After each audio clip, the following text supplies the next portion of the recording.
Corresponde ahora presentar a quienes nos van a acompañar y nos van a ilustrar un poco más sobre este patrimonio del Río de la Plata.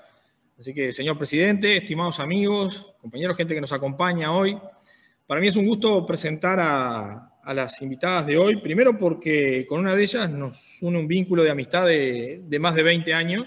No vamos a decir desde cuándo nos conocemos o qué edad teníamos cuando nos conocíamos, por una gentileza, ¿sí? Pero nos conocimos gracias a Rotary y desde ese momento nos hemos seguido vinculando y persiguiendo las historias y sabiendo a ver en qué anda uno. Me refiero a la doctora María Ángeles Metivier. María Ángeles tiene un máster en museología, un diploma en educación en museos, también tiene cursos de posgrado en gestión cultural y gestión, es profesora de artes visuales, también ha estado participando en varios seminarios, congresos y capacitaciones nacionales e internacionales. Actualmente es la coordinadora del Departamento de Cultura de la Universidad Autónoma de Entre Ríos y es docente universitaria de sintaxis en las carreras de Tecnicatura, Profesorado y Licenciatura en Artes Visuales de la Facultad de Humanidades, ¿sí? De Artes y Ciencias Sociales también de la Universidad de Entre Ríos, ¿sí? También se maneja como docente a nivel secundario, es poeta visual y ex-rotaractiana, que es ahí un poco el orgullo de haber compartido la actividad rotaria es hija también de un rotario, de Luis Santiago, así que desde acá el saludo también para él. La va a acompañar la doctora Norma Lebrán, que es doctora en Derecho por la Universidad Nacional del Litoral, tiene una tesis en regulación jurídica del patrimonio mundial cultural en Argentina, es abogada, especialista en Derecho Laboral, investigadora asistente del Instituto de Estudios Sociales, docente adjunta de la Facultad de Ciencias de la Gestión, de la UADER también, docente de la Facultad de Ingeniería y Ciencias Hídricas, Universidad Nacional del Litoral.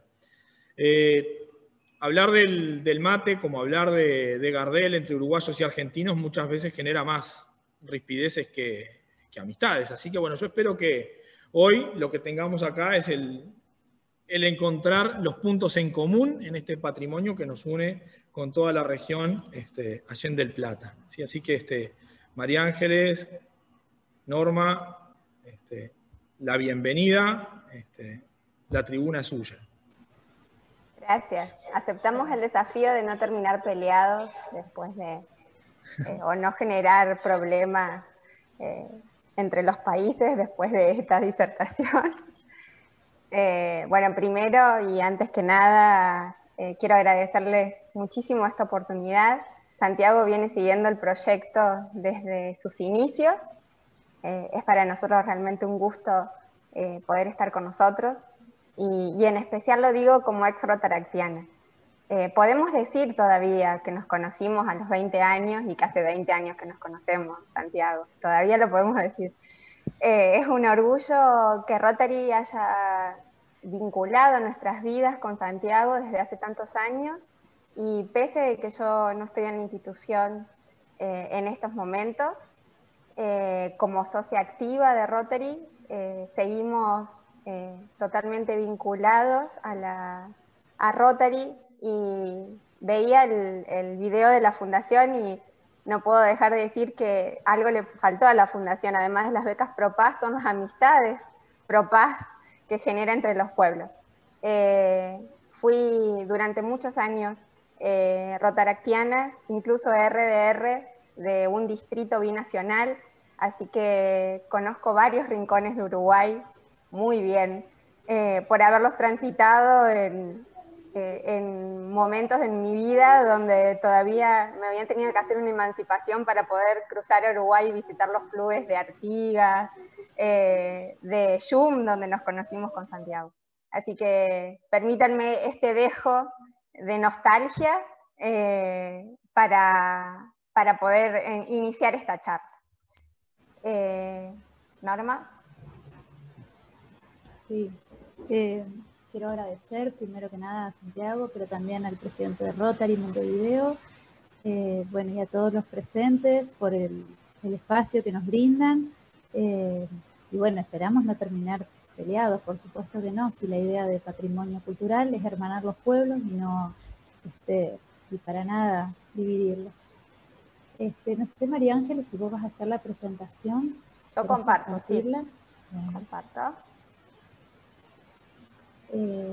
Les comento que esta presentación forma parte de un proyecto de investigación que estamos llevando adelante en la Universidad Autónoma de Entre Ríos. Es un proyecto en el cual participamos 5 docentes de la universidad y algunos estudiantes también. Es un proyecto interdisciplinario, como más adelante va a comentar María Ángeles, y que tiene este nombre que es un poquito largo, que es Fundamentos para la Declaración del Mate como Patrimonio Cultural Inmaterial.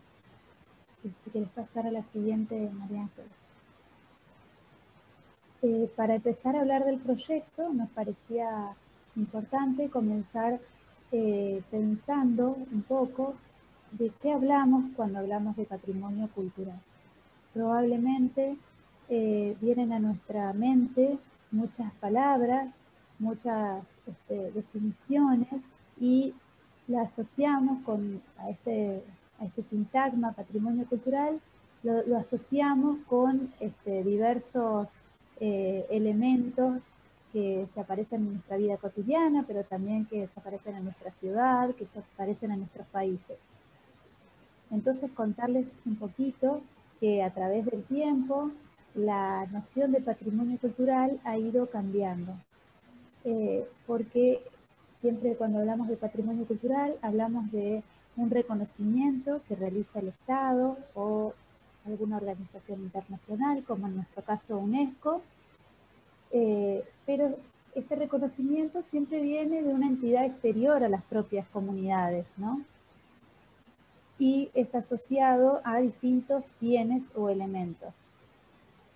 A partir, digamos, desde el siglo XIX, con la conformación de los Estados-Nación, siglo XVIII, siglo XIX, se asoció primeramente una idea de un patrimonio nacional que estaba fuertemente ligado a las gestas históricas y por ende a los lugares y sitios históricos.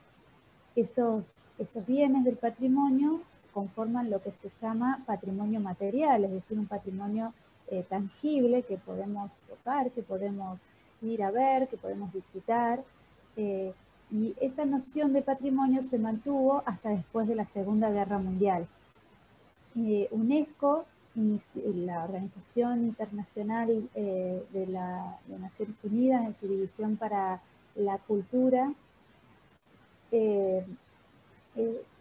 legitimó de alguna manera esta noción de patrimonio cultural como bienes históricos y edificios e inmuebles a partir de las primeras convenciones. De hecho, una de las primeras convenciones es la Convención de La Haya para la protección del patrimonio cultural en tiempos de guerra, que lo que buscaba era que se identifiquen esos bienes del patrimonio cultural para que no sean objeto de un bombardeo.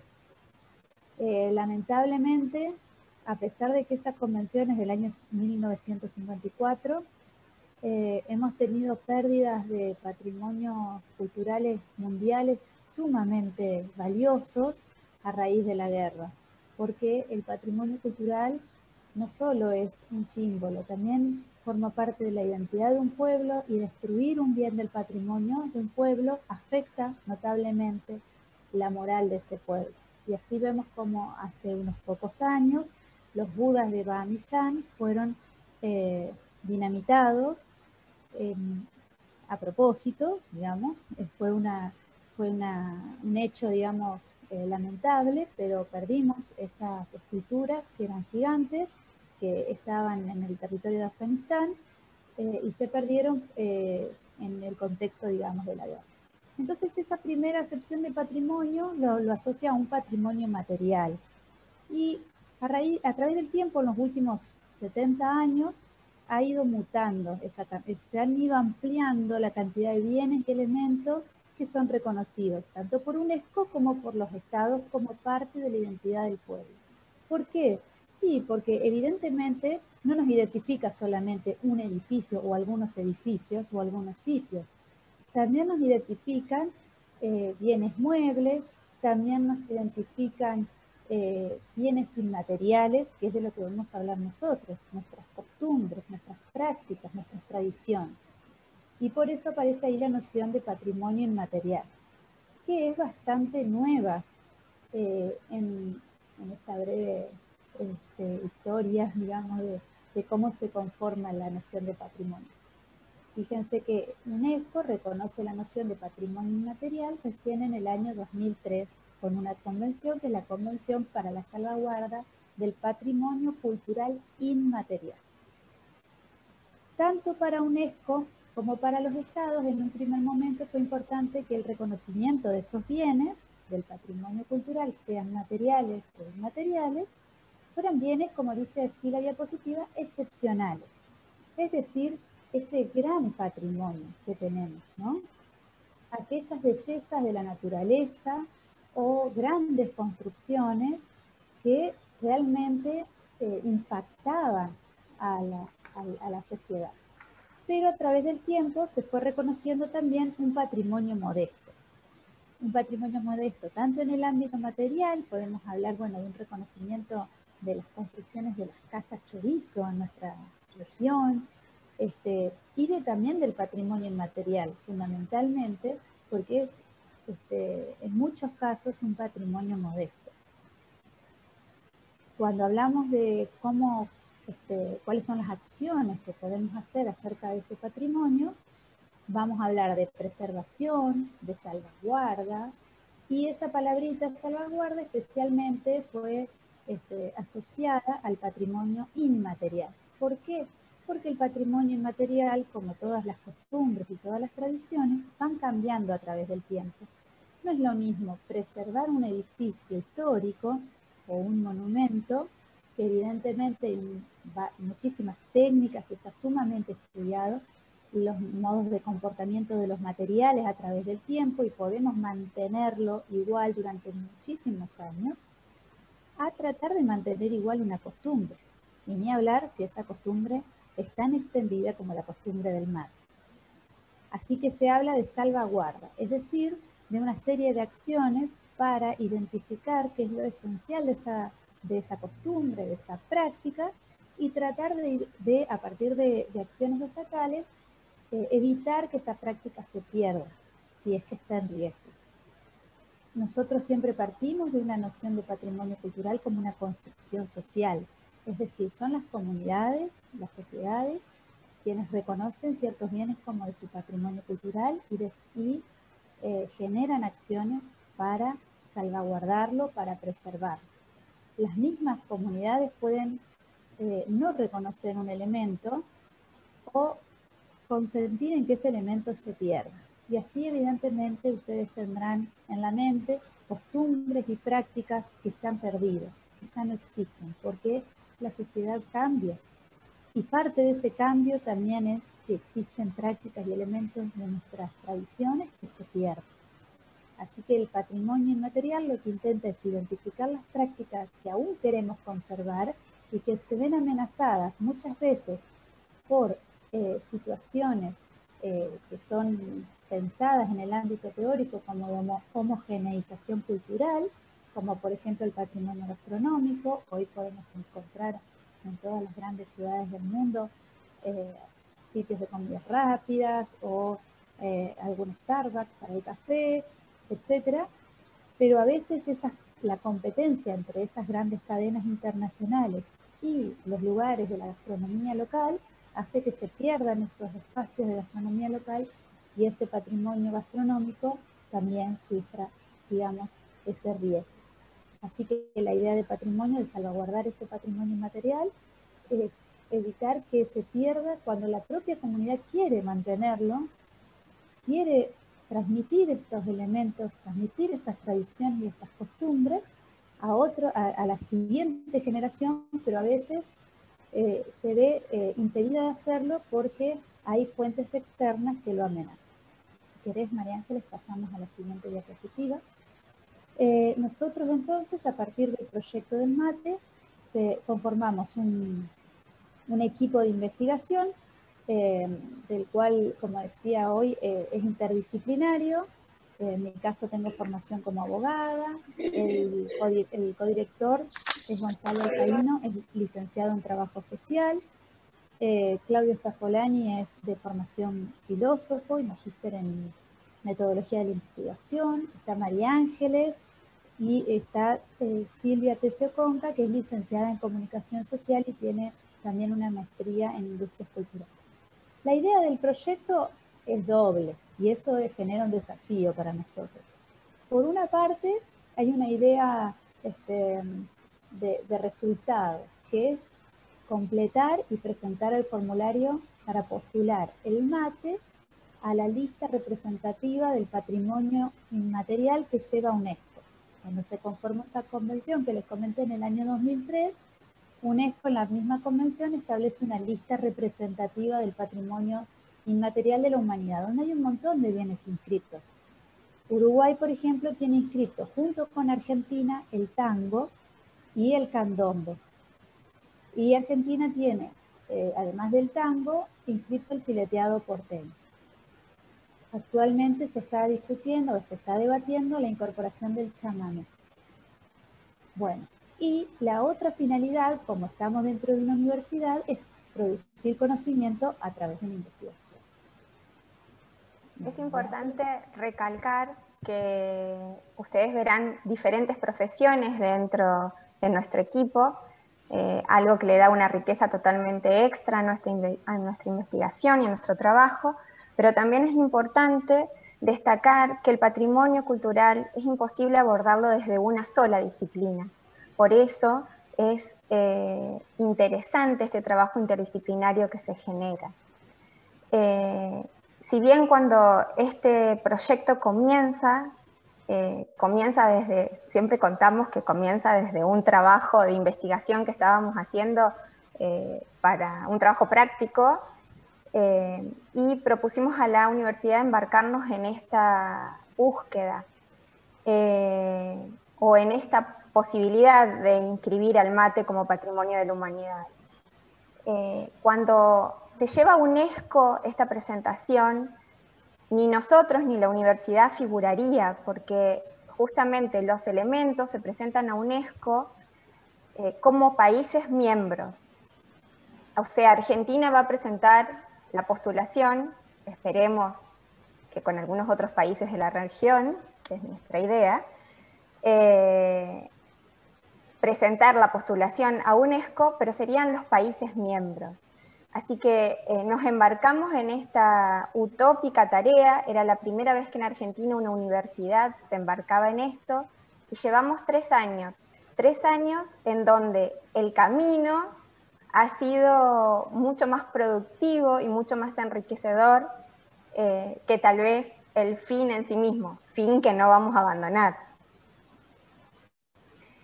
¿Por qué digo que el camino ha sido más enriquecedor? Enriquecedor para nosotros profesionalmente y enriquecedor para nuestras comunidades.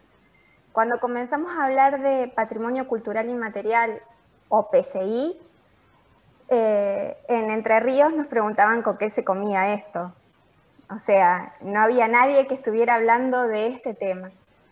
Es más, siempre contamos con Norma una anécdota de un taller que fuimos a dar donde había talleres en simultáneo y el nuestro era un título de Patrimonio Cultural Inmaterial. Teníamos 3 personas y los otros tenían 30. Cuando les empezamos a decir que íbamos a hablar del mate, la gente empezó a darse cuenta que sí podía hablar con nosotros de eso, ¿sí? De algo tan cotidiano que tenemos en nuestra mesa. Ya varios hoy, cuando empezó la reunión, mostraron su mate preparado al lado de la pantalla del Zoom. Entonces, eso tan cotidiano y eso que a nosotros nos hace portadores, porque somos tomadores de mate, o sea que somos comunidad miembro de ese elemento, también nos lleva a que nuestro objeto de investigación sea complicado para nosotros de delimitar o tenga determinadas cuestiones a ver. Nosotros empezamos con nuestro objeto de investigación, empezamos a plantear la ronda, porque nos parecía, los uruguayos le dicen la rueda del mate, nosotros le decimos la ronda del mate, y nos parecía que lo importante, justamente lo que había que resaltar de este patrimonio cultural inmaterial, era la cohesión social que producía. ¿Por qué era importante para nosotros? Leía hoy un artículo que decía que en Uruguay dice, lo discutimos a la hora del mate. Una frase bastante común usada. Bueno, nosotros es, ¿por qué cuando llega un amigo a nuestra casa lo primero que decimos, y si nos preparamos unos mates? ¿Cómo podríamos explicarle al mundo eso que se produce a la hora de compartir un mate? Paradójicamente, cuando empezamos con este proyecto hace 3 años, la gente nos preguntaba que por qué queríamos hacer un proyecto con el mate si el mate no corría peligro de extinción, pensando que solo se debían inscribir o prestar atención a los patrimonios inmateriales que corrían ese riesgo de ya no continuar. 3 años después nos encuentra una pandemia en donde el mate ya no se puede compartir. En ese momento nosotros afirmábamos que teníamos que seguir, porque hoy no estaba en riesgo, pero no sabíamos cuándo lo podía estar. Tal vez esa rueda del mate o esa ronda del mate hoy esté en peligro su salvaguarda por las condiciones sanitarias en las que nos encontramos y donde el mate no se puede compartir.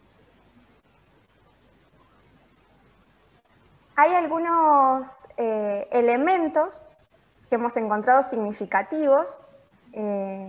Con Norma hemos estado investigando un poco más a fondo el patrimonio uruguayo en estos días, encontrando que hay un proyecto prácticamente ya sancionado, finalizado, por lo menos publicado, de un registro de bienes culturales inmateriales de Uruguay, en donde hay 11 bienes registrados, ¿sí? Y uno de ellos es el mate.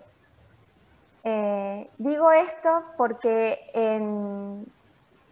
primero, y lo dice ese registro en su publicación, UNESCO nos pide que registremos los bienes como el primer método de salvaguarda de esos bienes culturales. Escribamos, no perdamos esos bienes, dejémoslos registrados. Muchos de los patrimonios culturales inmateriales se transmitían oralmente, entonces si no había esa transmisión, si no estaba esa persona que transmitiera la costumbre, se perdía.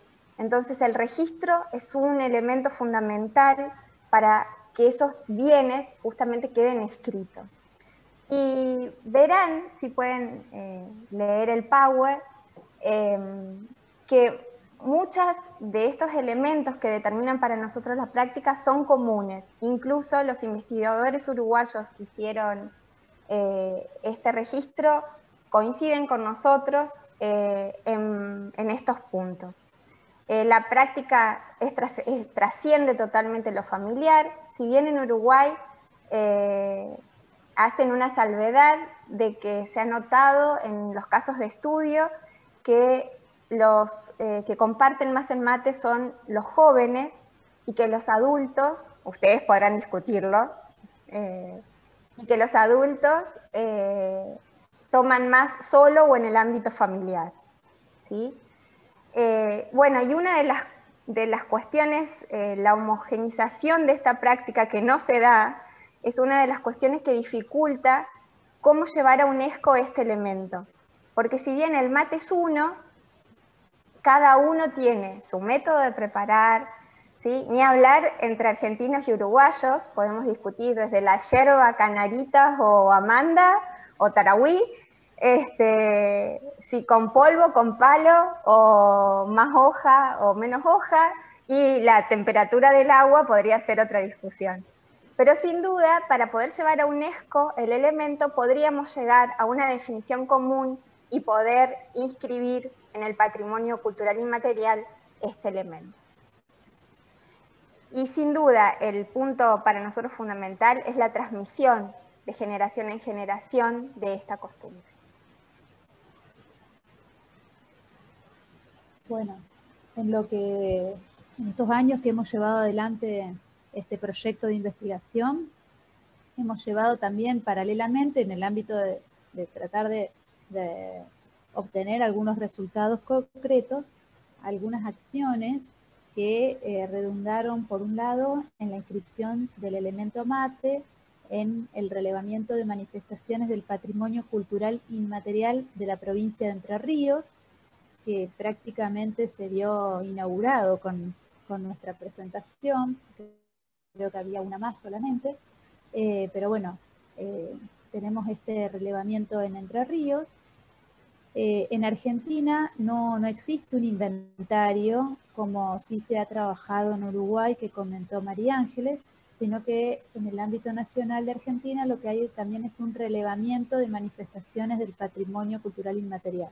Ahí también desarrollamos la ficha de inscripción del elemento y participamos en una inscripción que existe en el ámbito del Mercosur cultural en particular, que lleva adelante una lista del patrimonio cultural del Mercosur.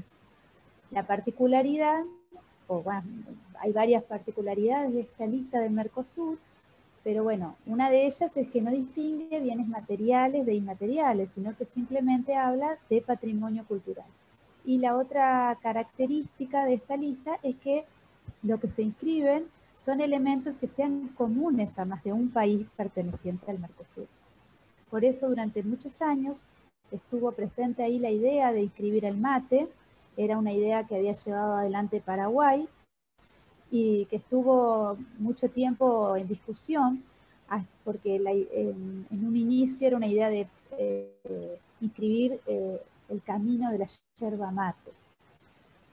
Pero cuando nosotros tomamos contacto con la Secretaría de Bienes Culturales de la Nación en Argentina y planteamos la noción de que mate no era solo la yerba mate o la producción industrial de yerba mate o la producción artesanal de yerba mate, sino también todo ese patrimonio inmaterial que había detrás, esta idea fue llevada a Mercosur y consensuaron una noción que es sistema cultural de la yerba mate, que es algo bastante amplio y que incluye tanto la historia de lo que fue el cultivo y, vamos a decir, la domesticación de la planta de la yerba mate, como lo que hoy es la producción yerbatera y, por supuesto, el consumo de la yerba mate a través del mate y del tereré en Paraguay. Acá en Argentina también se consume el tereré. Nosotros participamos del capítulo argentino, está presentado el capítulo argentino y el capítulo paraguayo.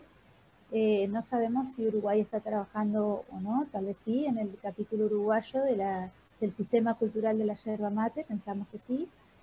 Así que bueno, en el año 2018 fue aprobado el sistema cultural con estos dos capítulos y abierto a que Brasil y Uruguay pudiesen incluir sus propios capítulos, ¿no? Con el desarrollo de lo que ocurre en sus países. Aún quedan algunos interrogantes abiertos. ¿Cuáles son esos elementos esenciales para identificar la práctica cultural? Tenemos una serie de recomendaciones que habitualmente son recopiladas por distintos folcloristas e investigadores acerca de cómo es la verdadera, la tradicional, la más originaria de las formas de preparar el mate. Pero de todas maneras, como dijo María Ángeles, las variaciones son múltiples, ¿no?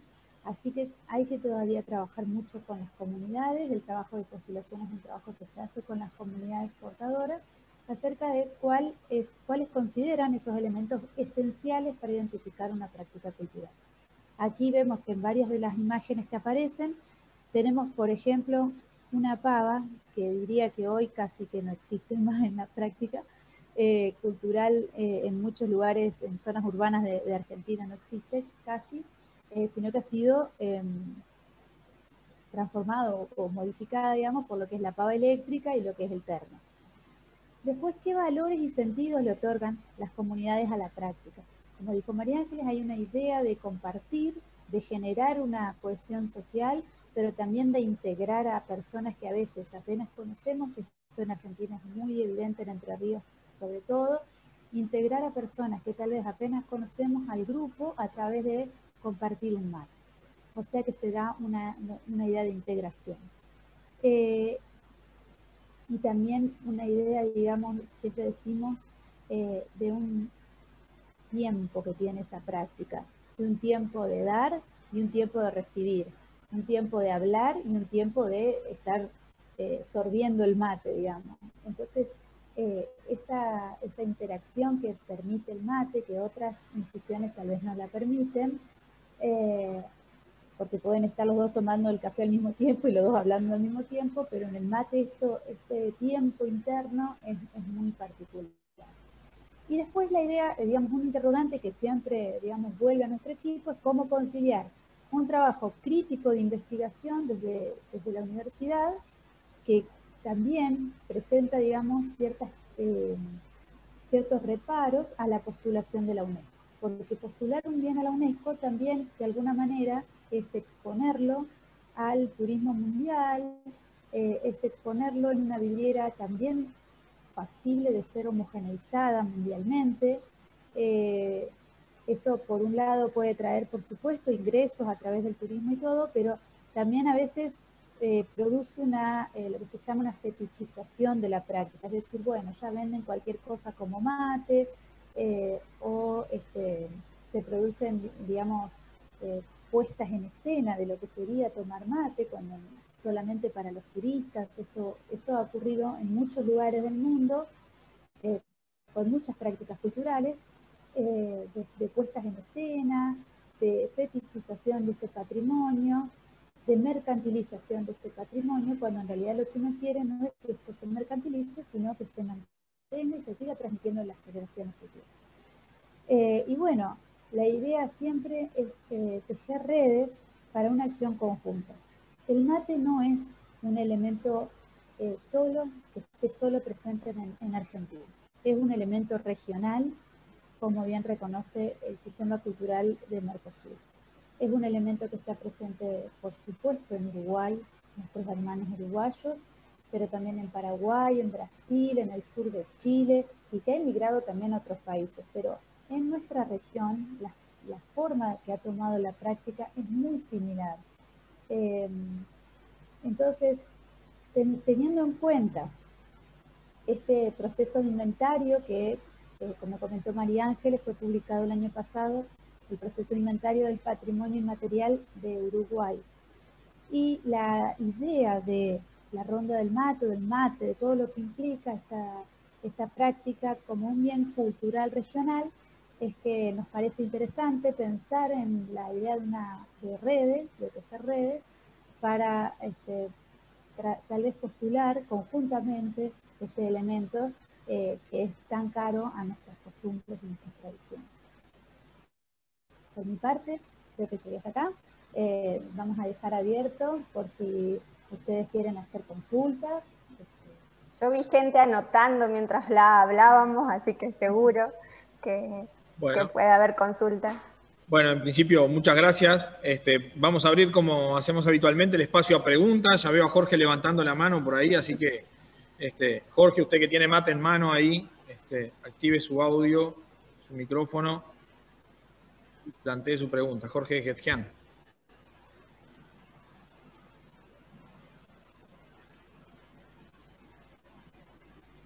El micrófono, Jorge, a ver. Ahí. No tenía muchas. En primer lugar, a María Ángeles y a Norma, mil gracias, muchas gracias.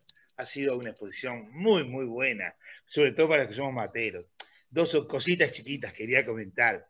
Los uruguayos tenemos la costumbre de ir caminando así, con el termo acá. Mala o buena, pero la tenemos la costumbre. En la calle, en la playa. Y además de usar materas tanto de colgar, que son largas, como materas chiquititas, que las materas que parecen como cajitas de zapatos, porque acá viene lo otro, se usan los autos, se ponen detrás de la palanca de cambios guardada, y entonces alguien que tiene al lado va cebando el mate. O sea que tenemos la costumbre, no lo califico bueno o malo, quizás no está bien, que estamos manejando muchas veces, ustedes lo van a haber observado, tomando mate, manejando a una ciudad. No sé si en Argentina existe esa costumbre. Acá se tiene esa costumbre que no está bien. Uno ve de pronto un auto para al lado suyo, que justo con la luz roja aprovecha a tomar el mate. Jorge, nosotros hemos visto hasta obreros arriba de una retroexcavadora tomando mate, cosa que queremos aclarar, no apoyamos porque va en contra de las leyes de tránsito, Claro, igual que acá, que es muy peligroso. Le cuento en relación a lo que usted está diciendo, hay una investigadora del mate, Barrientos de apellido, que en los años 60 escribió un libro que asegura que el termo es un invento uruguayo.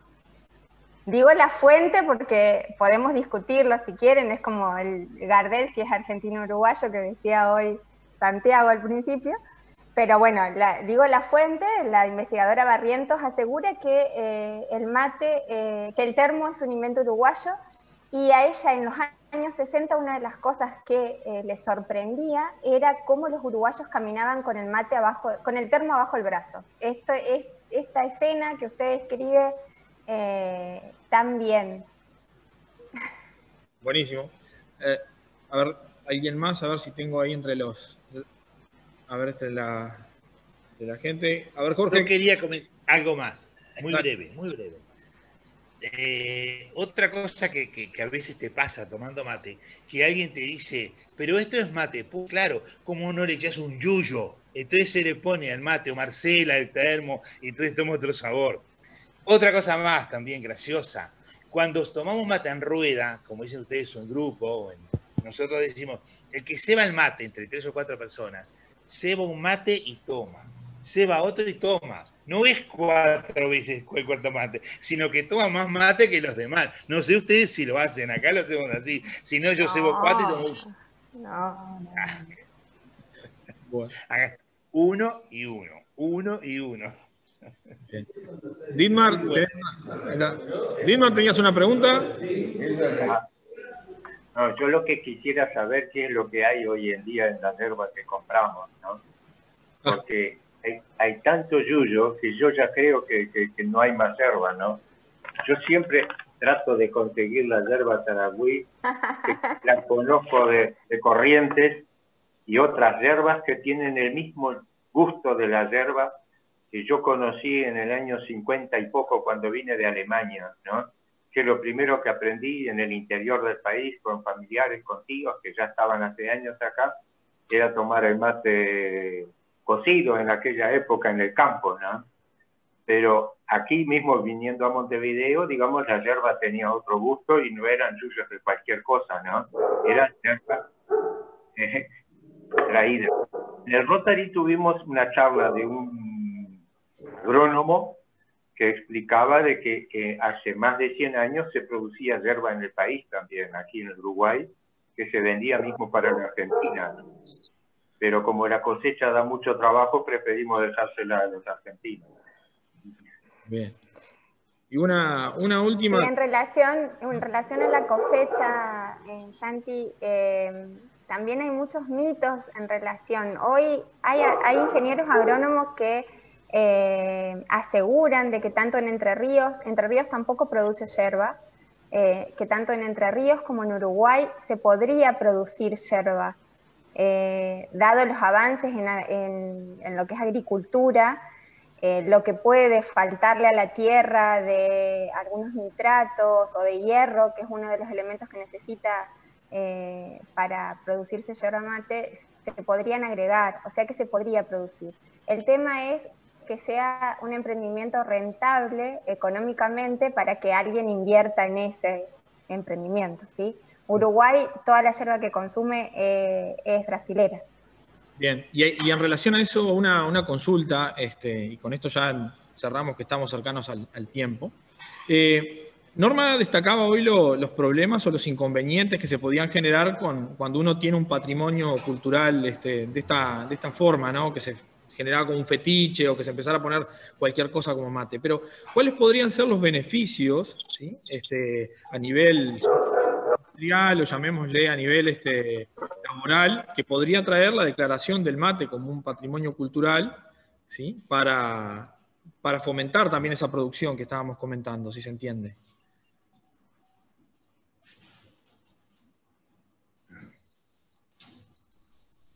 Sí, hay muchos beneficios que puede traer una postulación internacional. Por una parte, hay un beneficio directo, que es que los estados se obligan a acciones de salvaguarda de ese elemento.